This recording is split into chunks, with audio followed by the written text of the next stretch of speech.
मेज़बान तबीबा निदा साबिर फ्रॉम लाहौर। उम्मीद करती हूँ आप सब लोग खैरियत के साथ होंगे। आप लोग इस वक्त देख रहे हैं मेरा यूट्यूब चैनल सिंपल ऑर्गेनोपैथी।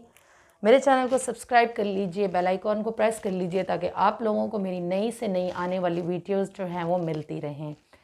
आज हम लोग बात करेंगे जी जिस टॉपिक पर, वो है हाइट इंक्रीज़, यानी वो ख़वातीनो हज़रात जो कि अपनी कद को जो है वो बढ़ाना चाहते हैं, अपनी हाइट को इंक्रीज़ करना चाहते हैं और उनकी हाइट जो है वो नॉर्मल भी जो है वो नहीं होती। बहुत सी ख़वातीन ऐसी होती हैं जो कि इस मसले के लिए हमसे रब्ता करती हैं कि बच्चों की हाइट इंक्रीज़ करने के लिए हमें जो है वो कोई नुस्खा बता दें, कोई टिप बता दें। तो मेरी आज की टिप ख़ुसूसन उन लोगों के लिए है। ये जो टिप मैं आप लोगों के साथ शेयर करने वाली हूँ, तो ये इंशाल्लाह 30 की एज तक भी आपकी हाइट को जो है